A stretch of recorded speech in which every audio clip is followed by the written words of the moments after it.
warahmatullahi wabarakatuh. Saya Nurul Saida. Di sini saya ingin menjelaskan mengenai materi kita pada hari ini, yaitu film Echinodermata. Nah, sebelum itu, mari kita mengenali dulu apa itu Echinodermata. Nah, Echinodermata ini memiliki arti yaitu Echinodea, yang memiliki pengertian dari bahasa Yunani yaitu echino yang berarti landa dan derma yang berarti kulit. Nah, Echinodermata ini adalah sekelompok hewan triploblastik selomata yang memiliki ciri khas dengan adanya rangkaian dalam yang berduri sehingga menembus kulit. Nah, Echinodermata ini adalah hewan laut yang termasuk ke dalam hewan Coelomate dengan simetri radial di mana tubuhnya dapat dibagi menjadi 5 bagian yang tersusun mengelilingi sumbu pusat.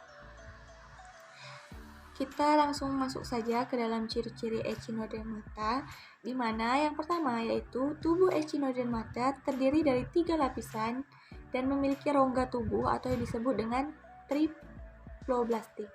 Kemudian mempunyai bentuk tubuh yang simetri bilateral pada saat masih larva dan di saat dewasa bentuk tubuhnya simetri radial. Nah, dia memiliki kulit tubuh yang terdiri atas zat kitin, kemudian bergerak dengan ambulakral, yakni kaki tabung dan lubang-lubang kecil yang fungsinya untuk menghisap. Kemudian selanjutnya memiliki sistem pencernaan yang sempurna kecuali bintang laut yang tidak memiliki anus. Selanjutnya yaitu tidak memiliki atau tidak mempunyai sebuah sistem ekskresi, perkembangbiakannya secara seksual. Kemudian pada permukaan tubuhnya terdiri atas tonjolan-tonjolan yang menyerupai duri. Dan terakhir yaitu memiliki sebuah sistem tabung jaringan hidrolik. Kita lanjut ke reproduksi Echinodermata. Nah, Echinodermata ini bereproduksi secara seksual seperti yang sudah saya sebutkan pada ciri-ciri dan juga aseksual. Nah, reproduksinya secara seksual dengan pembelahan visi yaitu penyekatan dan pemisahan pisin pusat atau piring kecil di pusat tubuh mereka. Kemudian masing-masing bagian tubuhnya yang terpisahkan melakukan regenerasi menjadi individu yang lengkap. Kemudian pembuahan terjadi secara eksternal yang akan menghasilkan larva berbentuk simetri bilateral. Kemudian larva tersebut turun ke substrat dan bermetamorfosis menjadi individu yang berbentuk simetri radial. Beberapa spesies ada yang mengerami telurnya. Mungkin itu saja yang bisa saya jelaskan. Sekian, terima kasih. Wassalamualaikum warahmatullahi wabarakatuh. Assalamualaikum warahmatullahi wabarakatuh. Saya Putri Azura. Di sini saya ingin menjelaskan tentang fisiologi atau sistem organ dari Echinodermata. Fisiologi atau sistem organ dari Echinodermata ini ia tidak mempunyai sendi atau rangka untuk bergerak, tetapi ia bergerak menggunakan sistem hidrolik saluran air yang membantu dalam pergerakannya. Nah, sistem saluran air ini mempunyai banyak tonjolan-tonjolan yang disebut sebagai kaki tabung. Nah, pada bagian ventral lengan yang membantunya dalam pergerakan dan makanan, itu tubuhnya itu tertutup epidermis tipis yang menyelubungi rangka mesodermal atau rangka yang berada di dalam. Rangka ini terdiri dari osikel atau pelat-pelat kapur yang dapat digerakkan atau tidak dapat digerakkan. Pertama itu ada sistem pernapasan. Echinodermata ini bernapas menggunakan paru-paru kulit, yaitu penonjolan dinding rongga tubuh atau selom yang tipis. Nah, tonjolan ini dilindungi oleh silia dan pedicelaria. Nah, pada bagian inilah terjadinya pertukaran oksigen dan karbon dioksida. Ada beberapa jenis Echinodermata yang bernapas dengan menggunakan kaki tabung, dan terdapat sisa-sisa metabolisme yang terjadi di dalam sel-sel tubuh yang akan diangkut oleh amoebasiti atau sel-sel amoeboid ke dermal baransi untuk dilanjutkan dan dilepas ke luar tubuh. Nah, yang kedua ini ada sistem pencernaan. Nah, sistem pencernaan pada Echinodermata ini dimulai dari mulut yang posisinya berada di bawah permukaan tubuh dan diteruskan melalui faring dan ke kerongkongan, ke lambung, lalu ke usus, dan terakhir itu di anus. Nah, anus ini letaknya ada di permukaan atas tubuh dan pada bagian Echinodermata ini tidak berfungsi. Nah, pada hewan ini lambungnya memiliki 5 cabang yang masing-masing cabangnya itu menuju ke lengan. Dan masing-masing lengan ini lambungnya ini bercabang 2 tetapi ujungnya itu buntu. Nah, selanjutnya sistem peredaran darah dan saraf. Nah, sistem peredaran darah dari Echinodermata ini umumnya tereduksi dan sukar diamati. Sistem peredaran darah ini terdiri dari pembuluh darah yang mengelilingi mulut dan dihubungkan ke 5 buah pembuluh radial ke setiap bagian lengan. Selanjutnya, sistem gerak. Sistem gerak dari Echinodermata ini Echinodermata bergerak dengan menggunakan kaki ambulakral atau kaki pembuluh. Gerakan pada kaki ambulakral dapat terjadi akibat perbedaan tekanan air. Kaki ambulakral ini memiliki rongga dan merupakan kelanjutan dari sistem pembuluh air yang berfungsi untuk bergerak atau bahkan bernapas dan membuka cangkang mangsa buruannya. Baiklah, selanjutnya klasifikasi Echinodermata. Yang pertama itu ada asteroide atau bintang laut. Nah, asteroide ini merupakan spesies dari Echinodermata yang paling banyak jumlahnya, yaitu sekitar 1.600 spesies. Tubuh asteroide ini memiliki duri tumpul yang pendek, dan duri ini dapat termodifikasi menjadi bentuk seperti catut yang disebut pedicelaria. Fungsi pedicelaria ini adalah untuk menangkap makanan serta melindungi permukaan tubuh dari kotoran. Nah, pada bagian tubuh dengan mulut disebut bagian oral, sedangkan bagian tubuh dengan lubang anus disebut aboral. Pada asteroide ini, kaki ambulakralnya itu untuk bergerak dan merupakan alat penghisap sehingga dapat melekat kuat pada suatu dasar. Ciri-ciri asteroide yang pertama itu bentuk tubuhnya seperti bintang dan di bagian tubuhnya itu disebut dengan discus centralis dan 5 radi atau lengan. Yang kedua, pangkal lengan membesar yang semakin kecil dan ujungnya meruncing.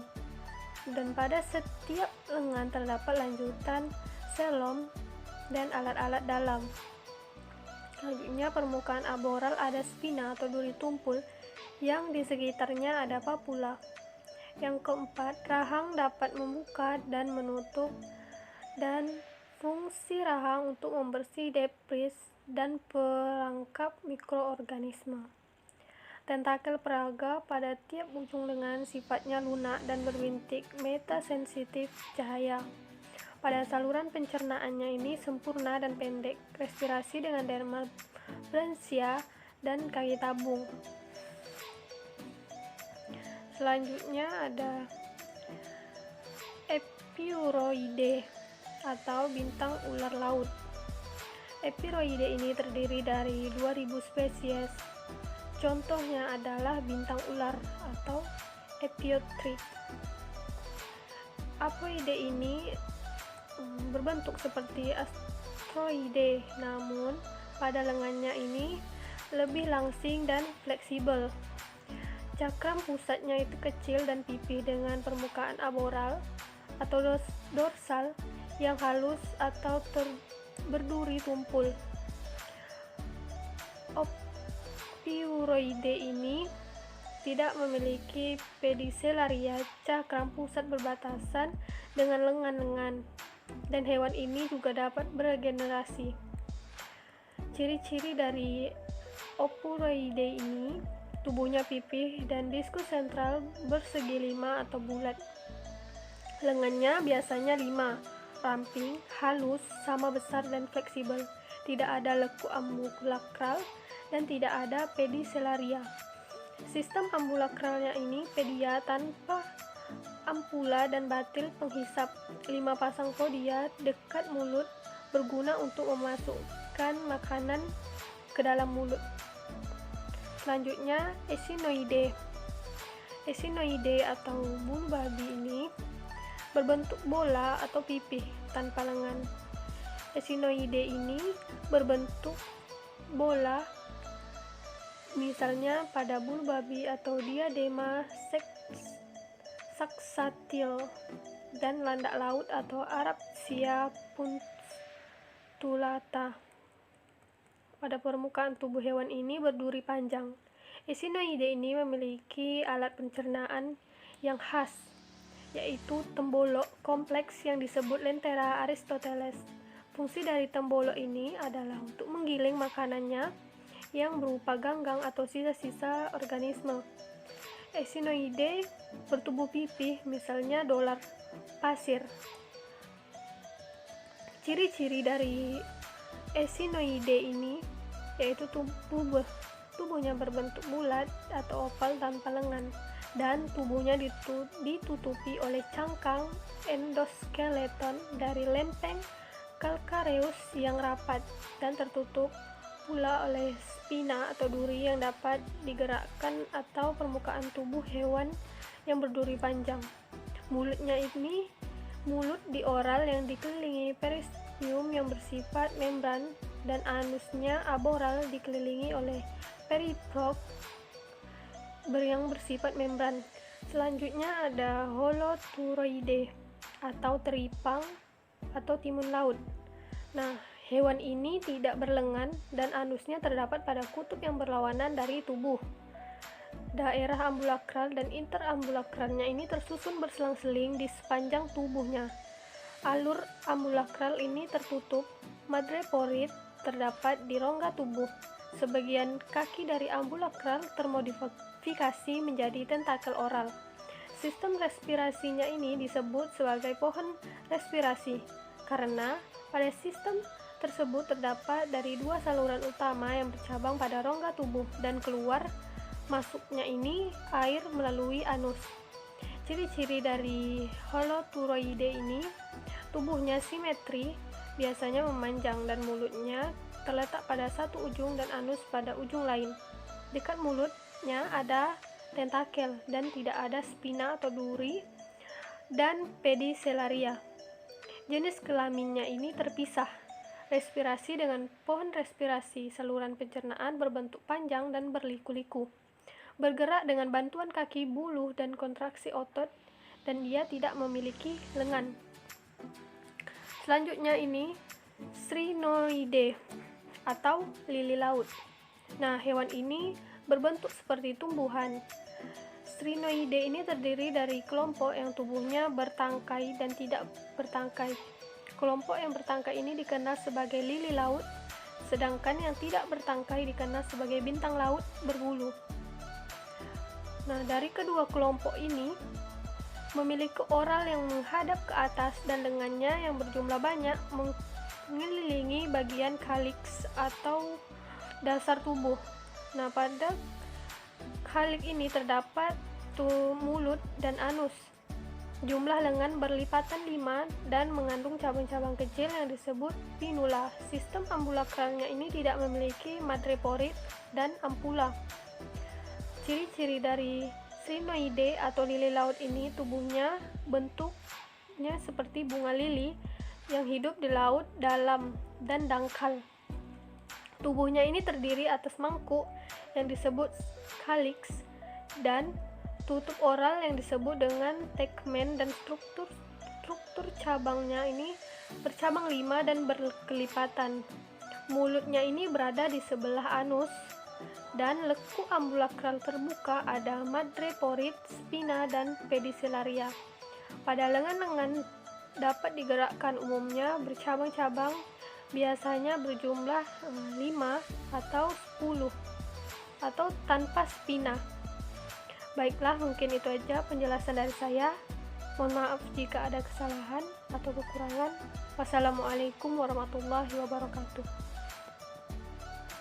Selamat pagi teman-teman semuanya, saya Tani Pratiuna Dea. Pada pagi hari ini akan melanjutkan materi presentasi kami mengenai film Echinodерmata dengan materi selanjutnya itu cara hidup dan manfaat serta kerugian dari Echinodермата.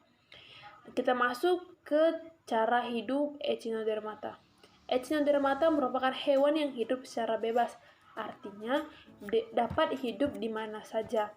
Hewan ini dapat hidup dimulai dari pantai atau bibir laut hingga ke bagian dalam laut. Echinodермата ini hidup dengan bebas atau bersimbiosis komensalisme. Artinya sebagai hewan, memanfaatkan hewan sebagai tempat untuk berlindung dari hewan lain.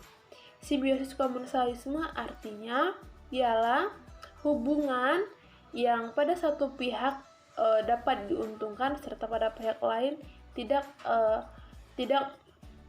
diuntungkan juga tidak dirugikan, artinya tidak berpengaruh apa-apa. Nah, cara hidup hewan ini yaitu dengan memiliki kemampuan mentolerir rentang temperatur, artinya hewan ini dapat menyesuaikan dirinya dengan temperatur lingkungan yang ada sesuai dengan di mana ia tinggal dan hidup. Nah, misalnya di pantai berbatu maupun berpasir, Echinodермата memiliki cara tersendiri untuk mempertahankan kehidupannya. Nah, dimulai dari bintang laut dan bulu babi dengan cara hidup yaitu melekat pada daerah berbatu. Nah, atau juga bisa mengubur diri apabila hidup di daerah berpasir. Nah, sedangkan pada contoh terimpang biasanya akan didapati bersembunyi apabila hidup di pantai yang berbatu. Nah, Echinodермата merupakan hewan dengan jenis karnivora yang memakan hewan seperti polip, cnidaria, kepiting, udang, kerang, dan ikan-ikan kecil, siput, dan bangkai. Nah, kita masuk ke manfaat dan kerugian dari Echinodермата. Yang pertama adalah manfaatnya. Kita ambil dari contoh telur landak laut, yaitu Arbacia puntulata, yang banyak dikonsumsi atau dapat dijadikan sebagai bahan makanan. Selanjutnya ada keripik dari timun laut yang yang bisa juga diolah menjadi makanan ataupun cemilan, yaitu keripik yang terdapat di daerah Sidoarjo, Jawa Timur. Selanjutnya ada mentimun laut, setelah dikeringkan dijadikan bahan sup atau dibuat kerupuk, sama ya seperti tadi. Selanjutnya ada telur bulu babi, dapat juga dikonsumsi atau sebagai bahan makanan. Selanjutnya dapat digunakan sebagai bahan penelitian mengenai fertilisasi dan perkembangan awal. Para ilmuwan biologi sering menggunakan gamet dan embrio dari landak laut sebagai bahan penelitiannya. Ya, selanjutnya ada kerugian dari Echinodермата. Yang pertama dianggap merugikan oleh pembudidaya tiram mutiara dan kerang laut karena bintang Echinodермата atau bintang laut itu merupakan predator hewan-hewan budidaya tersebut. Selanjutnya ada bulu babi dan landak laut yang bisa merugikan bagi para turis yang ingin menikmati olahraga air di laut karena duri dari bulu babi dan landak laut yang beracun bisa menyebabkan kematian jika tidak ditangani secara tepat. Nah, pada beberapa kasus yang kita ketahui, banyak sekali jika orang berlibur di pantai, banyak yang tertusuk oleh bulu babi dan landak-landak laut. Jadi sangat merugikan bagi para wisatawan ya teman-teman. Baik teman-teman, sekian pemaparan materi dari saya. Apabila terdapat kesalahan kata, info, maupun penjelasan, saya mohon maaf. Di akhir kata, saya ucapkan